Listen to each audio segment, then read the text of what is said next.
España, otoño de 1992. El país vivía un año de orgullo y modernidad. Ese verano habían brillado los Juegos Olímpicos de Barcelona, la Expo de Sevilla y la llegada del AVE a Madrid. España se mostraba al mundo como una nación joven, renovada, abierta al futuro. Los periódicos hablaban de progreso, de Europa, de una nueva etapa. Pero en medio de esa euforia, la vida cotidiana en muchos pueblos seguía marcada por la sencillez.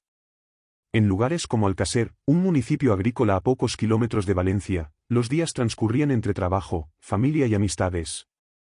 Allí vivían tres adolescentes que representaban esa juventud de los 90, Miriam García, Toni Gómez y Desiree Hernández. Miriam era aplicada, sonriente, con un carácter sereno que inspiraba confianza.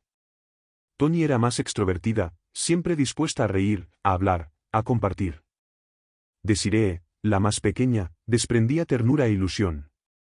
Las tres eran inseparables. Compartían pupitres en el instituto, tardes de confidencias y planes de futuro. Como tantas adolescentes, soñaban con viajar, con enamorarse, con vivir intensamente. El viernes 13 de noviembre de 1992 no parecía distinto a cualquier otro. Era otoño, el aire era fresco, y la noche ofrecía la promesa de diversión. Habían decidido ir a la discoteca Cule, en la vecina localidad de Picassent, un lugar de moda para los jóvenes de la comarca. Allí habría música, amigos y la sensación de libertad que define la adolescencia. No tenían coche, ni dinero suficiente para un taxi. Pero eso no era un problema, en la España de los 90, hacer autostop era algo común. Muchos jóvenes lo hacían. Era parte de la cultura, un gesto cotidiano que hoy nos parece arriesgado, pero que entonces no generaba temor. Así que, entre risas y conversaciones, salieron del pueblo, con la inocencia de quien nunca imagina que el destino pueda cambiar en cuestión de minutos. Nunca llegaron a la discoteca. Nunca regresaron a casa. Las horas pasaron, y las familias comenzaron a inquietarse. Primero pensaron en un retraso, en una noche larga. Pero la madrugada avanzó sin noticias. Al amanecer, la preocupación se transformó en pánico. El sábado por la mañana, Alcacer entero conocía la noticia, 3 chicas habían desaparecido. La Guardia Civil se movilizó. Se organizaron patrullas, se revisaron carreteras y descampados.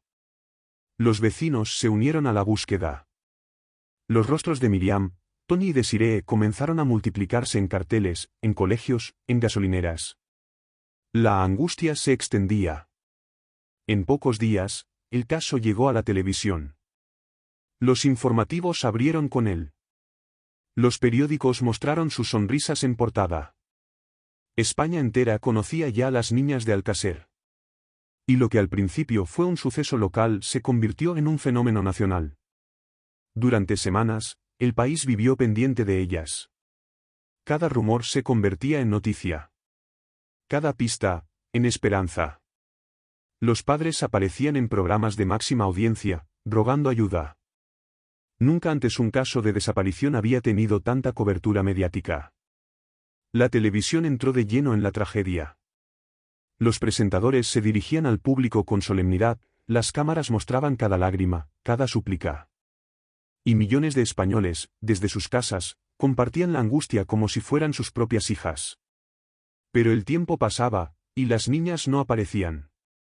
Era como si la tierra se las hubiera tragado. Hasta que en enero de 1993, 2 meses después, ocurrió lo inevitable. En un paraje rural, fueron hallados los cuerpos de Miriam, Toni y Desiree. La noticia recorrió España como un relámpago. El país entero quedó paralizado. Las lágrimas inundaron pueblos y ciudades. El dolor no era solo de Alcacer, era de toda una nación. Los funerales, retransmitidos en directo, fueron un acto de duelo colectivo. España lloraba junta, incapaz de comprender tanta crueldad.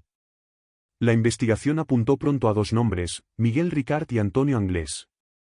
Delincuentes conocidos en la zona, con historiales de violencia. Según la versión oficial, ellos habían recogido a las chicas aquella noche.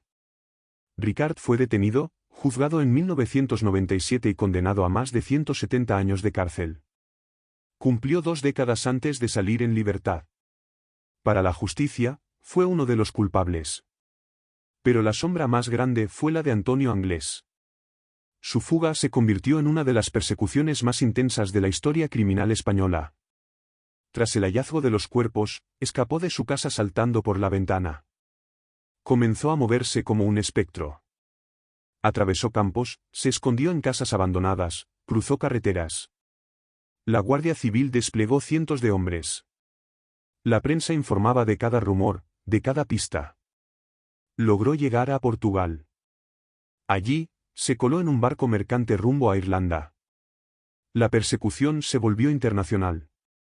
Se rastrearon puertos, se registraron camarotes. Algunos aseguran que, acorralado, saltó al mar y desapareció para siempre. Otros creen que logró llegar a Irlanda y se perdió entre la multitud. Lo cierto es que Antonio Anglés jamás fue capturado. 30 años después, su nombre sigue en las listas de fugitivos más buscados de Europa. Su figura se convirtió en un fantasma que aún hoy provoca escalofríos. Pero el crimen de Alcácer no terminó con la detención de Ricard ni con la huida de Anglés. Al contrario, se convirtió en un pozo de dudas y teorías. Las pruebas eran contradictorias, los testimonios confusos. Muchos no creyeron nunca la versión oficial. Surgieron hipótesis de más implicados, de encubrimientos, de secretos nunca revelados. El caso quedó marcado por la sensación de verdad incompleta. Y junto al crimen, llegó el fenómeno mediático. Alcácer inauguró la era de la televisión sensacionalista en España. Programas enteros se construyeron alrededor del caso. Se mostraron imágenes dolorosas que nunca debieron emitirse.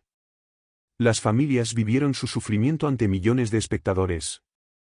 Fue la primera vez que el país descubrió cómo la tragedia podía convertirse en espectáculo.